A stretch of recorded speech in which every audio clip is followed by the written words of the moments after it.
Okay, so I don't know about you, but I have a lot of questions about vaccines these days. The COVID shot, the flu shot. Can I even get them? Should I get them?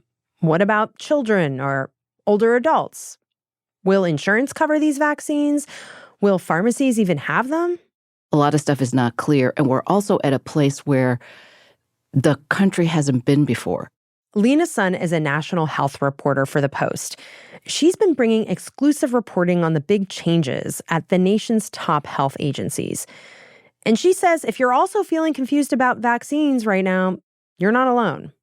Pediatricians haven't been in this spot before. The American Academy of Pediatrics hasn't been like this before. The OBGYNs, because all the guidance used to come from one trusted source, the CDC's Vaccine Committee. And Secretary Robert F. Kennedy Jr., the health secretary, blew that up. From the newsroom of The Washington Post, this is Post Reports. I'm Elahe Izadi. It's Tuesday, September 9th. We recently asked you, our listeners, to share your most pressing questions and concerns about vaccines right now. So today, we bring Lena into the studio to answer them. She also explains why there's so much uncertainty about vaccines and what other changes to vaccine policy could be coming next. Lena, hi. Thanks for joining me today. Hi. Happy to be here, although I'm not sure I'm going to be able to answer all your questions. I'm confident if anyone can do it, it's you. That's why I want you here with me. Okay. So, we're about to enter fall, and this is about the time of the year when I start getting calls from my mother every day. Have you gotten your flu shot? Have you gotten your COVID shot? And that's what this time of year signals for me. But this year feels very different. Getting those vaccines seems way more complicated and confusing before. I used to just, go to my doctor's office or go to the pharmacy down the street, no problem. First of all, why is there so much confusion this year? The reason it's so confusing is we are at an unprecedented moment. Earlier this year, the Health and Human Services Secretary, Robert F. Kennedy Jr., decided unilaterally to change who is eligible for COVID shots. Up until now, the recommendation had been everybody 6 months and older should get a shot. Okay. Right? That was up until he did this. He decided in May, by putting a video on X, that, you know what? Pregnant women and healthy kids, you shouldn't be getting the shots. I couldn't be more pleased to announce that as of today, the COVID vaccine for healthy children and healthy pregnant women has been removed from the CDC recommended immunization schedule. And because he's the Health and Human Services Secretary, what he says goes. And he ordered the CDC to make that change in policy. We're now one step closer to realizing President Trump's promise to make America healthy again. And that threw everything up in the air because pregnant women are one of the highest risk groups for COVID. When you are pregnant, your immune system is not working the same, and you need to have more protection for you and for the baby, because after the baby's first born, it needs a lot of protection. It's not eligible for a ton of shots, right? And so when you get a vaccine, your antibodies transfer to the baby for the first 6 months. So pregnant women, no. Healthy kids, no. And so what you're saying is that this new recommendation contradicted the science on why those groups should be getting shots. What else has RFK Jr. done? He blew up the CDC vaccine panel that's in charge of making recommendations for vaccines. He fired all 17 members. Then 2 days later, he named his own people, several of whom have said very critical things about COVID vaccine and other vaccines. And at their first meeting in the end of June, they announced that they were going to revisit a lot of things that public health medical experts say are settled science. The committee pushed for a review of the entire childhood vaccine schedule, a reevaluation of hepatitis B vaccinations for babies, and walked back the long-standing recommendations for flu shots containing thimerosal, a preservative that's long been the target of anti-vaccine movement. And then very recently, the CDC director was fired, and 3 senior leaders at the CDC, people in charge of key portfolios, resigned in protest because of politicization of science. So in short, there's a lot of confusion because the way things have been done at the CDC have been upended around vaccine guidance and policy. And also there is just chaos as to the personnel and who's even running these organizations and who are the people making these decisions. Correct. And it's not just CDC, I would add. The vaccine recommendation process in the United States also includes the Food and Drug Administration. So here's how it works. You're the drug company. You do all these clinical trials. You come up with a vaccine, and you submit all that data to the Food and Drug Administration. And they look at all the stuff and say, safe and effective, yes, we approve it, we greenlight it. Once the FDA approves something, it is up to the CDC vaccine panel, which Kennedy fired, to decide who should get it, at what age, when they should get it. That has been the long-standing process, and that is how we have gotten a lot of our shots. What he has done is the FDA has sort of taken over the CDC role, and the FDA also said, only you and you and you can get the shot. Oh. And so we're having a meeting in mid-September where this very important CDC panel is supposed to meet and make recommendations. The reason where it's hitting you, the consumer, is if the CDC recommends a vaccine, insurers are required to cover it. In other words, you shouldn't have to pay anything. So if the CDC says, if you're over 65, you are recommended to get this shot, insurers have to pay for it. If the CDC says pregnant women, insurers have to cover it. Correct. But what has happened is CDC hasn't said anything yet. The FDA has said no pregnant women, no healthy children, only those 65 and older and people with high-risk conditions, underlying conditions that could make them at more severe risk for COVID. But what has happened is people have already started to go to the pharmacy. Yeah, because it's almost mid-September now. Kids are back in school. People who want these shots are going to start trying to get them now. Right. And because of all this uncertainty, because the CDC hasn't said yay or nay, people are running into all sorts of problems. Okay, so let's get into some of these more practical questions. I thank you so much for laying the groundwork for understanding what's happening here. And we're kind of in this limbo moment. So my biggest question really is, can anyone who wants the COVID shot today go and get one? I think it's hard and it depends because once the FDA says on its label, it's only for Group A and Group B, and you're in Group C, doctors prescribe stuff off-label all the time. And that means that Group C, right? Group C, not for the recommended groups, use. Right. Okay.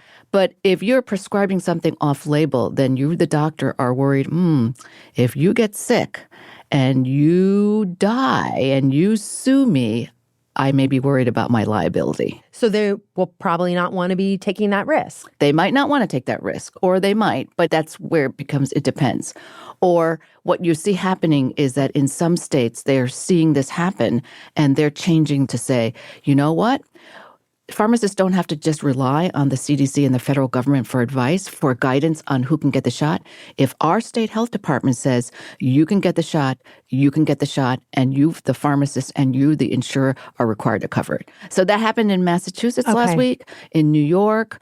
So every state is different. And so that's why you have this patchwork. I had a friend of mine call me up over the weekend and said, call me back. I'm driving from North Carolina to Virginia to get my shot. Oh, wow. So the short answer is it really depends on where you live. Does the answer also depend on which pharmacy you go to and whether you have a doctor or what type of insurance you have? Depends on all those things, right? So lots of people don't have doctors. Most adults get their shots at the pharmacy. Okay. So you'll be going to the pharmacy. CVS has been very clear. They say, okay, in these states, pharmacists can give you the shot without a prescription. In these other states, you need a prescription. Okay, so in some states you need a prescription and others you don't? Right. We don't know the landscape for all pharmacies. CVS has been the most clear about this. As of right now, and things could change, CVS says it is requiring prescriptions for COVID shots in Louisiana, Maine, Oregon, Utah, and West Virginia. But remember, this is all changing in real time. And you should just also check the CVS website because in some places you may be able to get it at a minute clinic without a prescription. Over the weekend, I was in touch with someone who is in Louisiana, goes to the Walgreens. He's 65 and older, and the pharmacist tells him, you need a prescription. Well, he has to drive to his doctor's office, and the doctor says, well, which vaccine are you getting and what's the dosage? And the guy goes, I don't know. Oh. Then he has to drive back to the pharmacy to find out. Then he has to drive back to the doctor's office to get the prescription. When you have that kind of back and forth, what do you think is going to happen? It's going to be like hard enough, like people are going to say, forget about it. Yeah, most people don't even have enough difficulty even getting the shot that they want to get to begin with. Right. You have to go all these times. The bottom line is it's going to make it very difficult for you to get the shot. So, Lena, I want to get to some big questions and concerns that listeners have been sharing with us and that you've been starting to address here. Let's start with two people who voiced somewhat similar concerns. Bob Hicks wrote in from Washington State, and he shared that his wife has struggled to find a place to get a COVID vaccine. She's immunocompromised. She recently had a bone marrow transplant. The delay in finding a vaccine, he wrote, quote, placed my wife at risk for critical illness. He followed up to say that she was able to get it. There were new state rules in Washington, so she eventually did get this shot. Another listener wrote in, Macon Morrison from DC, and she shared she's a breast cancer survivor. She takes medication that suppresses her immune system. And she wound up traveling several miles across state lines to Maryland in order to find a pharmacy that would give her a COVID vaccine. And she also shared that her mother lives in Virginia and she's 79 and has breast cancer and limited mobility, and that she has been unable to find a pharmacy nearby to get a COVID vaccine and got different responses depending on the state that the pharmacy was in. So, Lena, when you hear Bob Hicks and Macon Morrison share these experiences, I think both of their questions really boil down to why are so many people struggling to find a coronavirus vaccine right now, even if they are eligible? So it's, as I said before, explained, different states have different regulations and laws about what their pharmacists can administer. Some states say you can only administer vaccines that have been officially recommended by the CDC vaccine panel that Secretary Kennedy blew up. And which has not weighed in yet. Which has not weighed in yet. Okay. That new panel is meeting September 18th and 19th, and one of the items on the agenda, widely expected to be an action item, is what is this panel going to decide on COVID vaccine? So they have a couple options. The FDA has already said only people 65 and older and people with high-risk conditions can get this. So the vaccine panel can say, yeah, we agree with that. Mm-hmm. So we'll say the same thing. Mm-hmm. But they could also say, you know what? We feel otherwise. We don't agree. Okay, so there's still uncertainty about federal guidelines. But some states are now taking the additional step of saying, you know what? You don't have to follow the federal guidelines. You can do it if the state health department recommends it, if the American Academy of Pediatrics and the American College of Obstetrics and Gynecology, then you can give it. That's why people are having different experiences, because we live in different states. Okay, so I want to know how someone can actually find a place that will give them a COVID shot if they are eligible under FDA or state guidance. What are some tips you have? Well, some consumer tips for folks would be you want to cast a wide net. So doctors and patient advocates stress that you might need to make a lot of phone calls or book multiple online appointments with different providers and go to multiple websites. So there are some, in addition to the pharmacies, like Vaccine Information or EasyVax, that will help you find stuff. And also local health departments will often have clinics, and you should be on the lookout. You can always call your state health department as a first place for reference. Lena, have you tried to do this yourself? Well, of course, I wanted to experiment. I went onto the CVS website the other day to try to book something for somebody who's eligible. In what state? In Maryland. Okay. And it walked me right through. It's just like the last time for COVID. So there's dozens of states where pharmacists can give you the shot if you're with CVS, and you go online and you type in your information. And you don't need a prescription or anything. You don't need a prescription. Fill it out like you did before. Okay. Remember, earlier during the pandemic, it was also certain groups could get it if they had certain conditions, and nobody is going to make you prove like, oh, you really have this underlying condition. It's called self-attestation. In other words, you tell them, you believe me, Lena Sun, I have this condition, give me the shot. And then what about other pharmacies? Do we know the answer to that? Well, I mean, the big chain pharmacies are all working out their guidances. I think that individual small mom and pops I don't know what their policies are. So what if someone who does not fit this FDA approval of 65 or older or have one of these pre-existing conditions, not in that group, but wants the shot, someone like Bob Hicks who doesn't want to get his wife sick, will he have to pay out of pocket for this? Will he have to, have a physician sign off? Like, can he get the shot or will it cost him money? It's very unclear because he's not in the group. There's pressure from lots of groups for these people. What if you're a healthcare provider or you work in a nursing home, but you're a 35-year-old and healthy, but you don't want to get COVID and make all these other people sick, right? Those are all these can of worms that have been opened up by this policy. I guess, Lena, the reason I'm raising this is there's a lot of people out there who are having a tough enough time trying to keep track of all the shifting guidance. And if they want to get the vaccine for one of the reasons that we're laying out here, like maybe they're a teacher, maybe they are a healthcare worker, work in a nursing home, don't want to get other people sick, that they have to be savvy enough to know how to navigate this new world in order to get a vaccine and not have to pay for it out of pocket, right? Right. And also, even if Bob Hicks was able to, get the shot, his insurer may decide not to cover it. Now, the insurers are under great pressure because they know for their bottom line, it is a lot cheaper to prevent you from getting COVID than from having to treat you in the hospital when you get sick. So they have already made a lot of noises that for this respiratory season, they will, cover the same kinds of things they did before.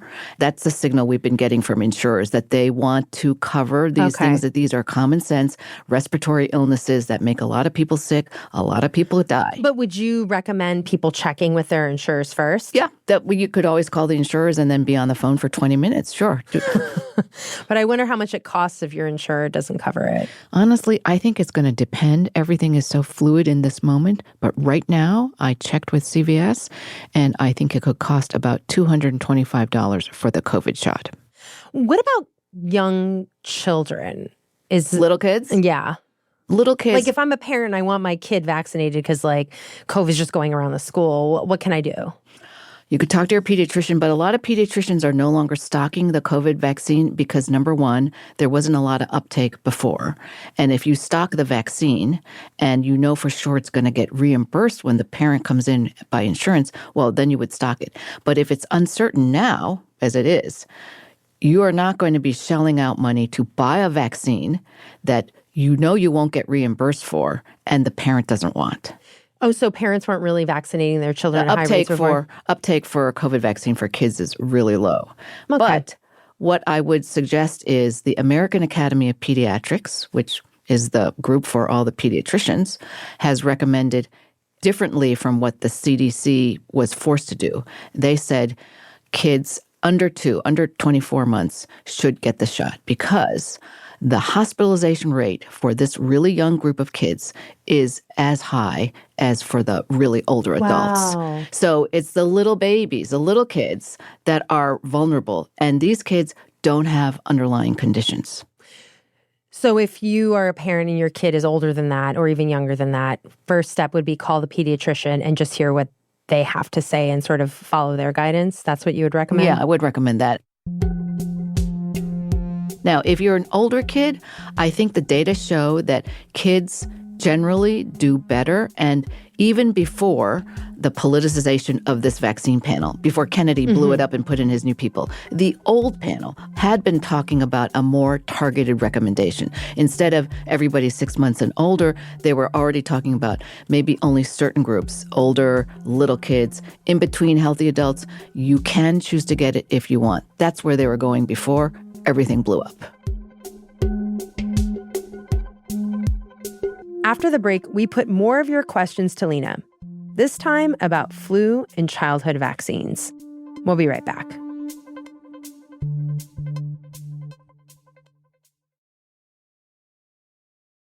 Okay, Lena, now let's turn to flu shots. We talked about the changed guidance for the COVID vaccine. What is the latest on the flu vaccine? Believe it or not, the recommendation for flu vaccine has not changed. Everybody 6 months and older should still get a flu shot. Personally, I would recommend that unless you are going to be traveling or, getting on a lot of trips or going to see somebody who's immunocompromised, I would wait until closer to the end of October to get your flu shot. Why is that? Because the flu shot protection doesn't last as long. And flu season tends to go into the spring. People were like, oh, it's March. How come I still have the flu? So if you get your shot in August, September, it's not going to have that much protection. I'm going to tell my mother to stop calling me about it. Yeah, tell her. If she bothers you, just have her call me. Yeah, I'll say, Lena said wait till the end of October. Yeah, end of October. But wasn't the recommendation before that you should get the flu and COVID shot at the same time? Or was that just something people were doing before? That's something people were doing before because here's why. Do you have a lot of time to go to get the pharmacy to get multiple shots, Elahe? No, I don't. Okay. So public health says if you want to get the shots at the same time, they're called co-administration. It's a fancy word. It just means at the same time. You can go and get them at the same time. Will you get a little bit more side effects, sore arm, redness? Yeah. But it's not going to cut down on the effectiveness of getting the shots. Okay. And I know someone who just went and got their COVID, flu, and RSV all at the same time. Can people still do that now if they want? Yes. Now, the reason why you might be asking about this is because the FDA sent out a memo recently saying, you know what? Getting them at the same time, we think is not good. And so that's got everybody in a tizzy because they did not release any underlying data to explain why it's not good. And studies say it is okay to get it at the same time. It doesn't decrease efficacy.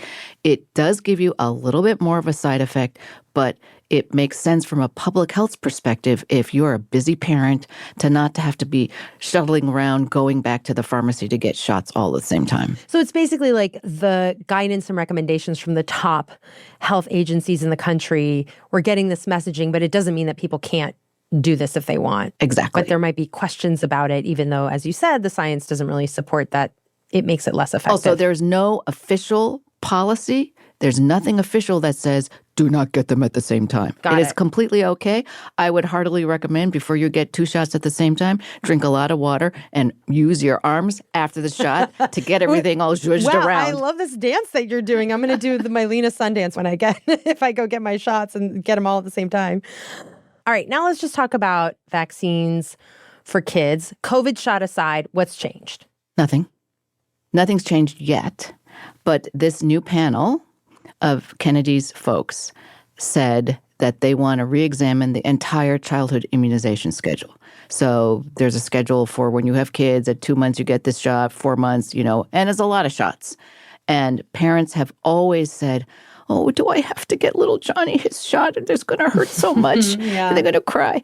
And pediatricians say, look, the reason you want these shots at this time is because that's when the vaccines can give you the most protection, right? If you spread them out too much, you are going to be leaving your kid vulnerable. In fact, what happens when you space out over time is you get kind of behind. If you're supposed to get this many shots at 2 months and this many at 4 or this many, and then if you space it out too much, then you just run fall behind. You fall behind. I see. And then you lose your protection. You raise your window of vulnerability. We got several questions from listeners. One was about RSV. Let's take a listen to that one. Hi, my name is Mariam Ismaili, and I would like to know why the RSV vaccine is not widely available, why it has such specific time frames for application, and why hasn't it become a standard vaccine given how dangerous RSV is for children, especially in their first year. Okay, so here Mariam is asking about RSV. First of all, what is RSV, Lena? So RSV is a virus, a very common respiratory virus that is the leading cause of hospitalization in babies in the United States and also very high in the world too. And many, many kids get hospitalized and too many babies die. And also RSV affects older people as well. Okay, in talking about kids and specifically babies, what is the treatment for RSV, or are there particular vaccines for it? So the treatment for RSV is a preventive antibody. It's called a monoclonal antibody, and it can prevent the severe lung disease that's caused by RSV.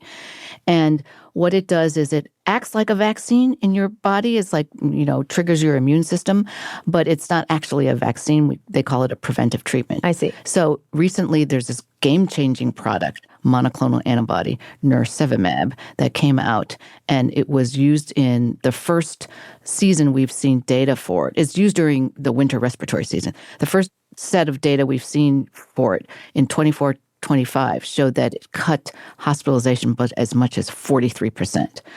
And now we have a second one, which was just approved by the CDC vaccine panel.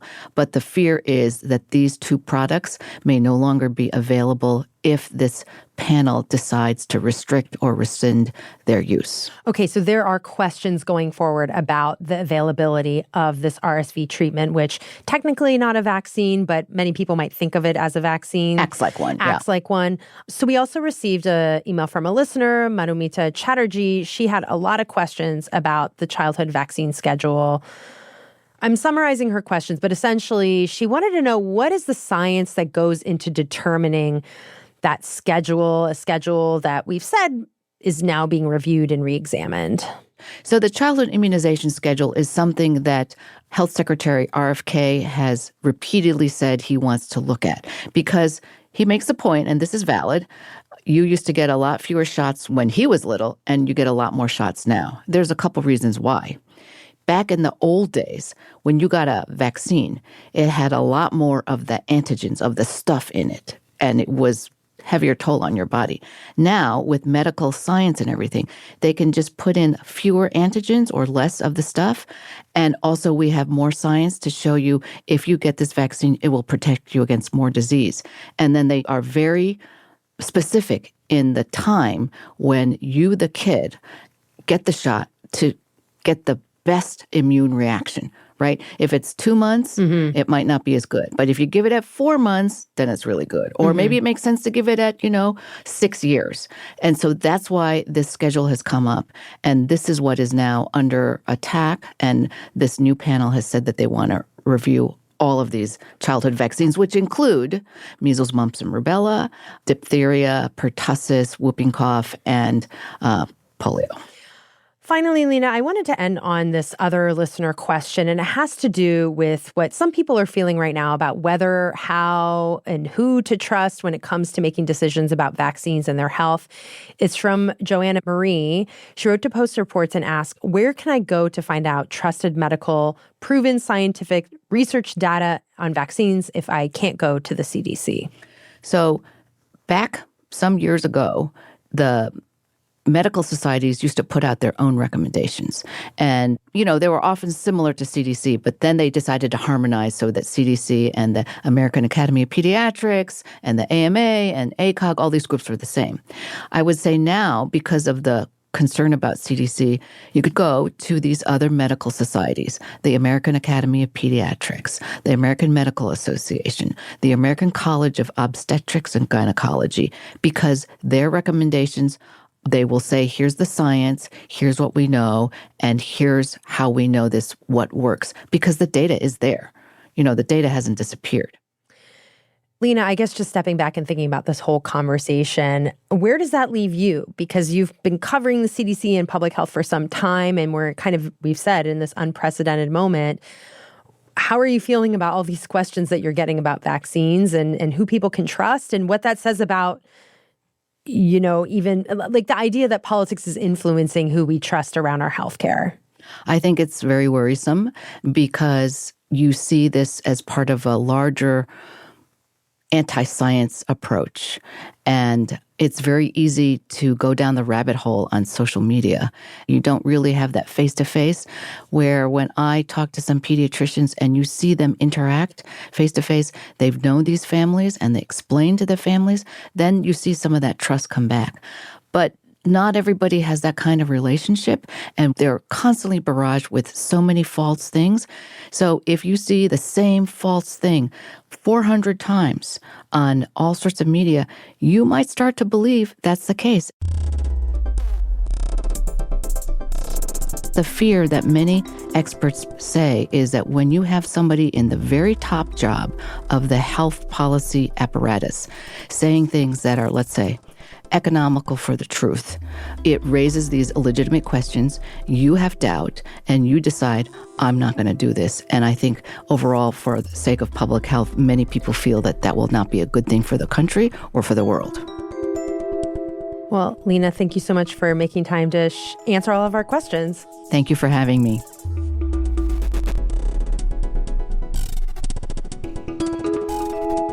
Lena Sun is a national health reporter for The Post. That's it for Post Reports. Thanks for listening. This journalism and Lena's coverage of vaccines and the chaos at the CDC, that's what you support when you become a Washington Post subscriber. If you don't yet subscribe, the Washington Post Labor Day sale is still happening. So it's a great time to subscribe. You can get our core subscription for $20 for an entire year. This is billed as a single $20 payment for the first year, then renews at $120 per year thereafter. And you can cancel anytime. Go to WashingtonPost.com/subscribe. That's WashingtonPost.com/subscribe. We'll also include a link in our show notes. Today's episode was produced by Rennie Stronovsky with help from Lucas Trevor. It was mixed by Sam Baer and edited by Alana Gordon. Thanks to Fennet Nirapil. I'm Elahe Izadi.